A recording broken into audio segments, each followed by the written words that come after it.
Welcome to this session on lists in Python. In this presentation, we will learn about one of the most important and commonly used data structures in Python, called a list. Let us begin our learning journey and understand lists in Python step by step. Python provides different data types that are used to store data in a program. Each data type helps us store and manage information in a specific way. One such important data type is a list. A list is used to store multiple values together in a single variable. Because of this ability to hold many values at once, lists are very useful and are commonly used in Python programs. In the next slides, we will learn more about lists and understand how they work with simple examples. In this lesson, we will begin by understanding what a list is in Python. Next, we will learn how to create lists and access their elements. After that, we will explore different list operations that can be performed in Python. We will then discuss the built-in functions that can be used with lists. Finally, we will learn about list methods, along with clear examples to help you understand them better. Lists in Python are used to store multiple values together in a single variable. Instead of creating many separate variables, we can store all related values in one list. A list is simply a collection of elements, where each element can be a number, a word, or even another list. In Python, elements of a list are written inside square brackets, which tell Python that the data is a list. Each element inside the list is separated by a comma, so Python can clearly identify individual values. For example, a list can store numbers, names, or mixed data, making lists very useful in Python programs. Now let us look at some examples of lists in Python. The first example is a list of fruits. It contains the words apple, mango, orange, and banana. All these fruit names are stored together inside a single list. The second example is a list of marks. It contains the numbers 34.5, 89, and 90. This shows that a list can store numerical values as well. From these examples, we understand that lists can store strings like names and words, and they can also store numbers such as marks or scores. So, lists are very flexible and are commonly used to store related data in Python programs. Elements of a list. Now let us understand the elements of a list in Python. The values that are stored inside a list are called elements. Each item present in the list is considered one element. Elements in a list can be of the same data type. For example, a list may contain only numbers or only words. Elements in a list can also be of different data types. This means a single list can store numbers, words, and decimal values together. So, lists in Python are very flexible because they allow us to store different kinds of data in one place. Accessing elements in a list. Now let us learn how to access elements in a list. In Python, list elements are accessed using index numbers. Each element in the list is assigned a position number called an index. The index always starts from 0, not from 1. This means the first element has index 0, the second element has index 1, and so on. The index number is written inside square brackets after the list name. Using the index, we can easily access any specific element from the list. Index example. Now let us understand indexing with an example.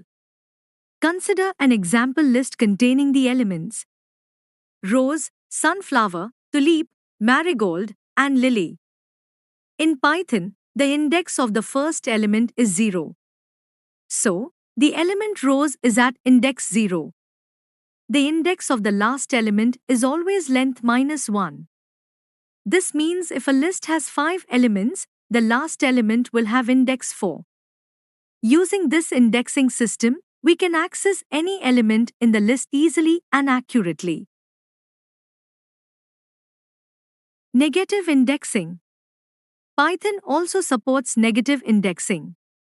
Negative indexing allows us to access elements from the end of the list. The last element of a list has index -1. The second last element of the list has index -2. Using negative indexing is very useful when we want to access elements starting from the end without knowing the exact length of the list. Lists are mutable. Lists in Python are mutable. This means that the elements of a list can be changed after the list is created. We can update or modify values in a list by using their index numbers. Because lists are mutable, they are very useful when we need to change, update, or replace data during program execution. Lists versus strings. Lists and strings are two important data types in Python, but they behave differently. First, lists are mutable, which means their elements can be changed after the list is created. On the other hand, strings are immutable, which means once a string is created, its characters cannot be changed. Another key difference is that lists store elements, which can be numbers, strings, or other data types, while strings store individual characters. Because of these differences, lists are used when data needs to be modified, and strings are used when text should remain unchanged.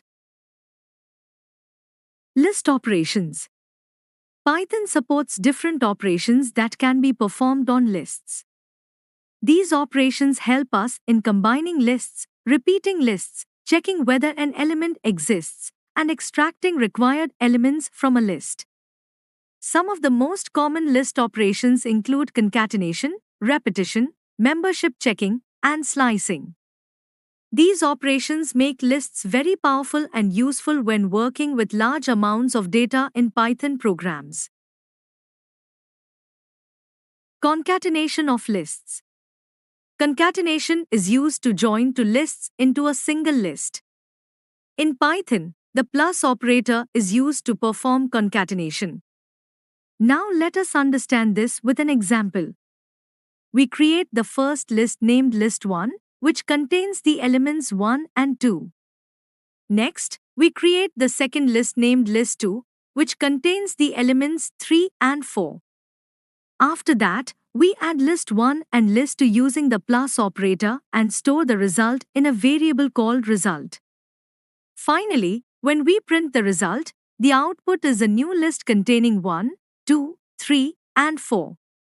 This shows that concatenation combines the elements of both lists into one list. Repetition of lists. Repetition is used to repeat the elements of a list multiple times. In Python, the star operator is used for repetition. Now let us understand this with an example.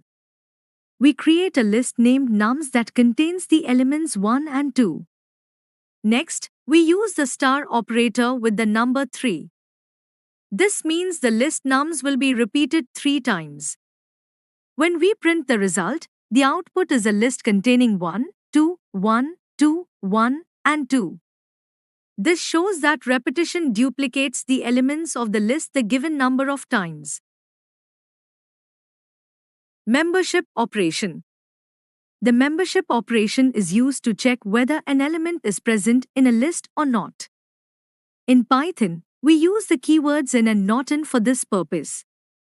Let us understand this with an example. We create a list named nums that contains the elements 10, 20, and 30. First, we check whether the number 20 is present in the list nums. Since 20 exists in the list, the result is true. Next, we check whether the number 40 is not present in the list nums. Because 40 does not exist in the list, this condition is also true. So, the output shows true for both cases.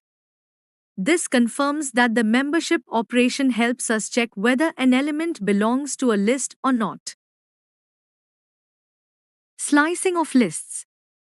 Slicing of lists is used to extract a part of a list. In Python, slicing allows us to select a range of elements from a list instead of accessing elements one by one. The slicing syntax consists of three parts: start index, stop index, and step value. The start index tells from where the slicing begins. The stop index tells where the slicing ends, but this index is not included. The step value tells how many elements to skip, and it is optional. Let us understand this with an example. We create a list named nums that contains the elements 10, 20, 30, 40, and 50. Now we perform slicing starting from index 1 and stopping before index 4. This means elements at index 1, 2, and 3 are selected. So, the output is 20, 30, and 40. This shows that slicing helps us easily extract a specific portion of a list. Slicing example 1. Let us understand slicing with an example. Consider a list named A that contains the elements milligram, centigram, decigram, gram, and kilogram. Now we apply slicing using start index 1 and stop index 3. This means slicing begins from index 1 and stops just before index 3. The element at index 1 is centigram, and the element at index 2 is decigram. The element at index 3 is not included in the result. So, the output of this slicing operation is centigram and decigram. Here, the start index is 1, the stop index is 3, and the step value is 1 by default. This example clearly shows that slicing includes the start index but excludes the stop index. Slicing example 2. Let us look at another slicing example. Consider a list named A that contains the elements milligram, centigram, decigram, gram, and kilogram. Now we apply slicing using :4, which means the start index is not given and the stop index is 4. When the start index is not specified, Python automatically starts slicing from index 0. So, slicing begins from index 0 and stops just before index 4. This includes the elements at index 0, 1, 2, and 3. Therefore, the elements milligram, centigram, decigram, and gram are included in the output. The element at index 4, which is kilogram, is not included. So, the final output is milligram, centigram, decigram, and gram. Here, the start index is 0, the stop index is 4, and the step value is 1 by default. This example shows that when the start index is omitted, slicing always begins from the first element of the list. Slicing example 3. Let us look at slicing example 3. Consider a list named A that contains the elements milligram, centigram, decigram, gram, and kilogram. Now we use slicing with :2, which means the start index is 2 and the stop index is not given. When the stop index is not specified, Python automatically slices the list up to the end. So, slicing starts from index 2 and continues till the last element of the list. The element at index 2 is decigram, followed by gram and then kilogram. All these elements are included in the output. Therefore, the output of this slicing operation is decigram, gram, and kilogram. Here, the start index is 2, the stop index is the end of the list, and the step value is 1 by default. This example shows that when the stop index is omitted, slicing continues till the last element of the list. Slicing example 4. Let us look at slicing example 4. Consider the list named A, which contains the elements milligram, centigram, decigram, gram, and kilogram. Here we use slicing with only a colon, which means neither the start index nor the stop index is specified. When both the start and stop indexes are omitted, Python selects the entire list. So slicing starts from index 0 and goes up to the end of the list. As a result, all elements of the list are included without any change. Therefore, the output contains milligram, centigram, decigram, gram, and kilogram. In this case, the start index is 0 by default, the stop index is the end of the list, and the step value is 1. This example shows that using a single colon returns a complete copy of the list. Slicing example 5. Let us now look at slicing example 5.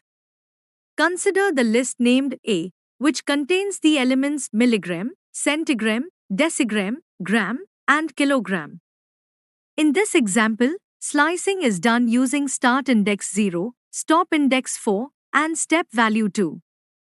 This means slicing starts from index 0 and continues up to index 4, but does not include the element at index 4. The step value 2 means that every second element is selected. So, starting from index 0, the first selected element is milligram. Then Python skips the next element and selects the element at index 2, which is decigram. After that, the slicing stops because the stop index has been reached. Therefore, the output of this slicing operation contains milligram and decigram. In this case, the start index is 0, the stop index is 4, and the step value is 2. This example clearly shows how the step value controls how many elements are skipped while slicing a list. Slicing example 6. Let us now look at slicing example 6. Consider the list named A, which contains the elements milligram, centigram, decigram, gram, and kilogram. In this example, slicing is done without specifying a start index and without specifying a stop index, but with a step value of 3. When the start index is not given, Python automatically starts from index 0. When the stop index is not given, Python continues slicing till the end of the list. The step value 3 means that Python selects every third element from the list. So, starting from index 0, the first selected element is milligram. Then Python skips the next two elements and selects the element at index 3, which is gram. After that, there are no more elements left to select, so slicing stops. Therefore, the output of this slicing operation contains milligram and gram. In this case, the start index is 0 by default, the stop index is the end of the list, and the step value is 3. This example shows how slicing can be used to pick elements at fixed intervals from a list. Slicing example 7. Let us now look at slicing example 7. Consider the list named A, which contains the elements milligram, centigram, decigram, gram, and kilogram. In this example, slicing is performed using a negative step value of -1. When both the start index and stop index are not specified and the step value is -1, Python automatically starts from the last element of the list. A negative step value means that Python moves through the list in reverse order. So, Python begins with the last element, which is kilogram. It then moves backward through the list and selects gram, decigram, centigram, and finally milligram. As a result, all elements of the list are displayed in reverse order. Therefore, the output of this slicing operation is kilogram, gram, decigram, centigram, and milligram. In this case, the start index is the end of the list by default, the stop index is before the start of the list by default, and the step value is -1. This example shows that using a negative step value is an easy and powerful way to reverse a list in Python. Slicing example 8. Slicing example 8. Consider the following list. The list contains the elements milligram, centigram, decigram, gram, and kilogram. Now we apply slicing using a open square bracket 4:0:-1 close square bracket. This means the slicing starts from index 4. The stop index is 0 and it is excluded. The step value is -1, so the list is traversed backward. As a result, the output contains kilogram, gram, decigram, and centigram. So, the slice starts from index 4 and moves backward, stopping before index 0. Slicing example 9. Let us now look at slicing example 9. Consider the list named A, which contains the elements milligram, centigram, decigram, gram, and kilogram. In this example, the slicing starts with a start index of -1, a stop index of 1, and a step value of -1. A start index of -1 means slicing begins from the last element of the list, which is kilogram. The step value -1 tells Python to move backward through the list. So, Python starts from kilogram and then moves to the previous elements one by one. The stop index is 1, but it is excluded, which means slicing stops before reaching the element at index 1. As Python moves backward, it selects kilogram, then gram, and then decigram. When Python reaches index 1, which corresponds to centigram, it stops before including it. Therefore, the final output of this slicing operation is kilogram, gram, and decigram.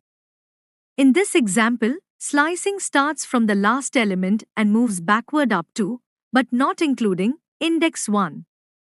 This clearly shows how reverse slicing works when both start and stop indexes are specified along with a negative step value.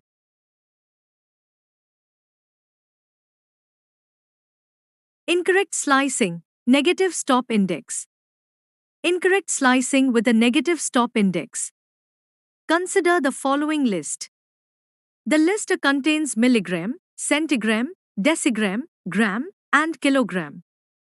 Now we apply slicing using a open square bracket 1:1:1 close square bracket.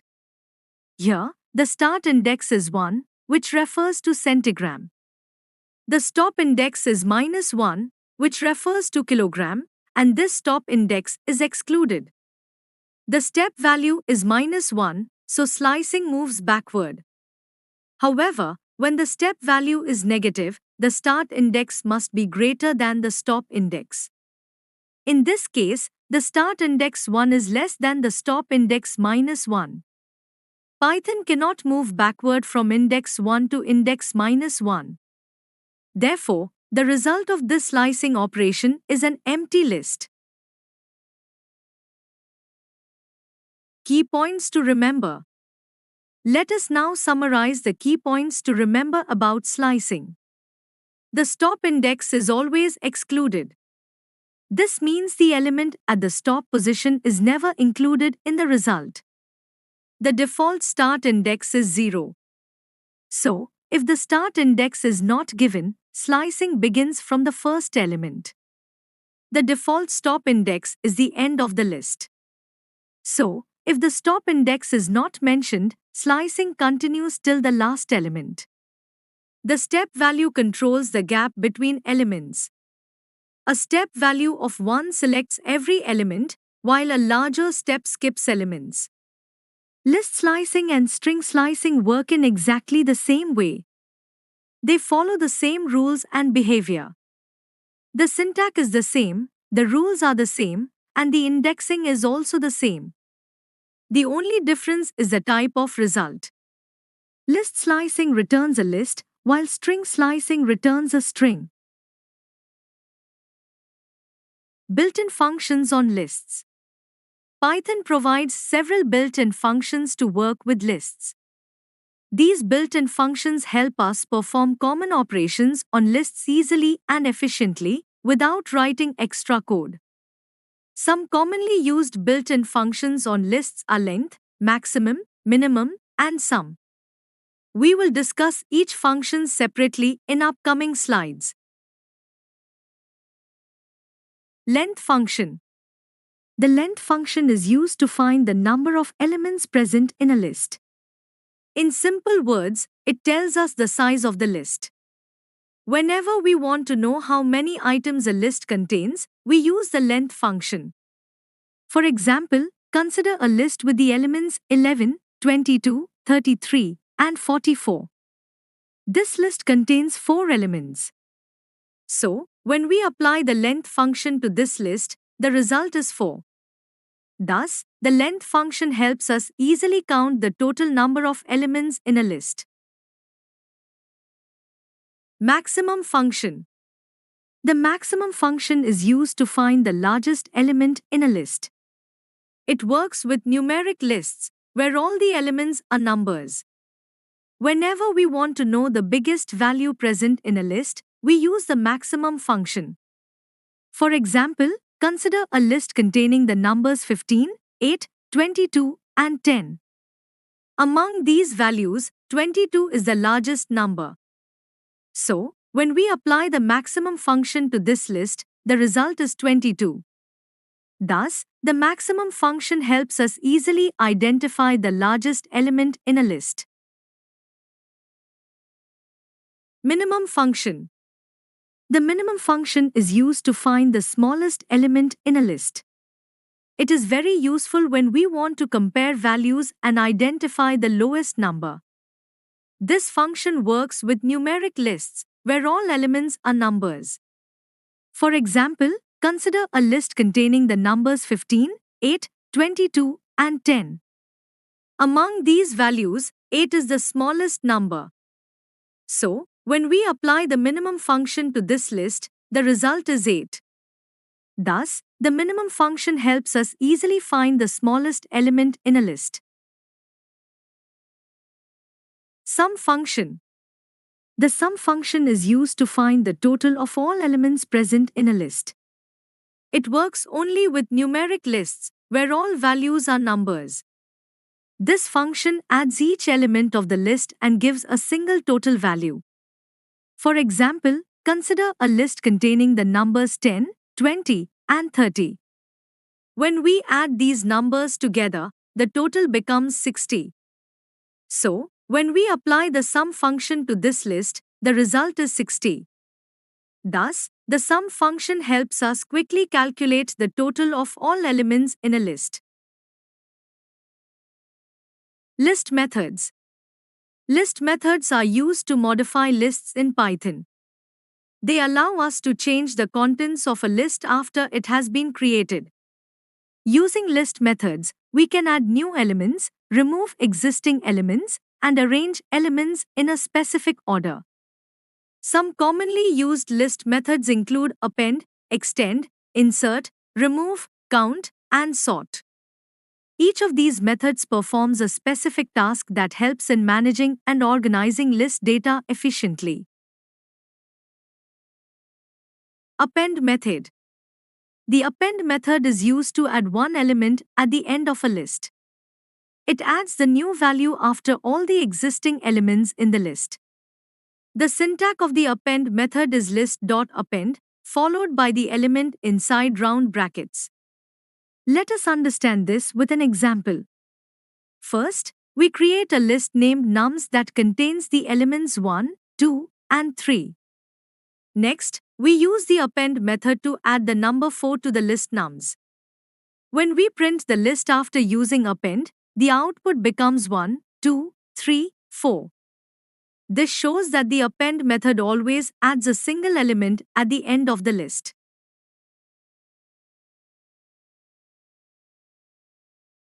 Extend method. The extend method is used to add multiple elements to an existing list. Unlike the append method, which adds only one element, the extend method adds all elements from another list. The syntax of the extend method is list.extend, followed by another list inside round brackets. Let us understand this with an example. First, we create a list named nums that contains the elements 1 and 2. Next, we use the extend method to add another list containing 3 and 4 to the list nums. When we print the list after using extend, the output becomes 1, 2, 3, 4. This shows that the extend method adds each element of the second list individually to the original list. Insert method. The insert method is used to add an element at a specific position in a list. Unlike append, which always adds an element at the end, insert allows us to place an element at any index we choose. The syntax of the insert method is list.insert, followed by the index and the element inside round brackets. Let us understand this with an example. First, we create a list named nums that contains the elements 10, 20, and 40. Next, we use the insert method to add the value 30 at index 2. This means the new element is placed at position 2, and the existing elements are shifted to the right. When we print the list, the output becomes 10, 20, 30, 40. This shows that the insert method adds an element at the given index without removing any existing elements. Count method. The count method is used to find how many times a particular element appears in a list. It checks the entire list and returns the total number of occurrences of the given element. The syntax of the count method is list.count, followed by the element inside round brackets. Let us understand this with an example. First, we create a list named nums that contains the elements 2, 4, 2, 6, and 2. Next, we use the count method to count how many times the value 2 appears in the list. When we print the result, the output is 3. This means the element 2 occurs 3 times in the given list. Remove method. The remove method is used to delete an element from a list. It removes only the first occurrence of the specified element. The syntax of the remove method is list.remove, followed by the element inside round brackets. Let us understand this with an example. First, we create a list named nums containing the elements 5, 10, 5, and 20. Next, we apply the remove method to remove the value 5 from the list. Since the value 5 appears more than once, only the first occurrence of 5 is removed. Finally, when we print the list, the output is 10, 5, and 20. This shows that the remove method deletes only the first matching element from the list. Sort method. The sort method is used to arrange the elements of a list in ascending order. By default, it sorts the list from the smallest value to the largest value. The sort method works with both numeric lists and string lists. Let us understand this with an example. First, we create a list named nums containing the elements 4, 1, 3, and 2. Next, we apply the sort method to this list. The sort method rearranges the elements of the list in ascending order. Finally, when we print the list, the output becomes 1, 2, 3, and 4. This shows that the sort method permanently changes the order of elements in the list.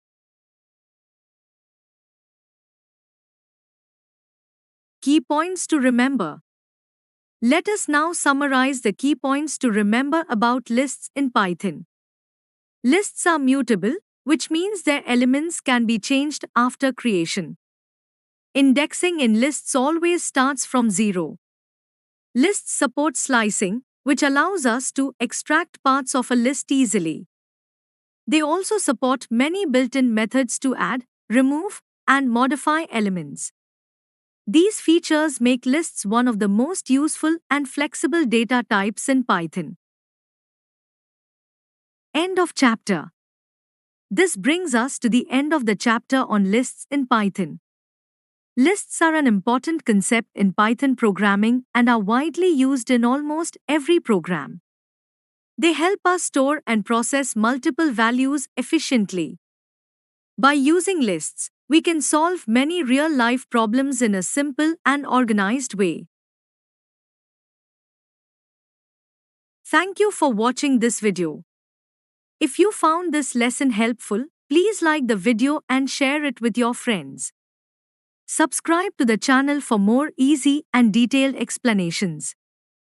The complete PDF notes for this chapter are available in the description box below. If you have any questions or doubts, feel free to ask in the comments section. I'll be happy to help you. See you in the next lesson. Happy learning!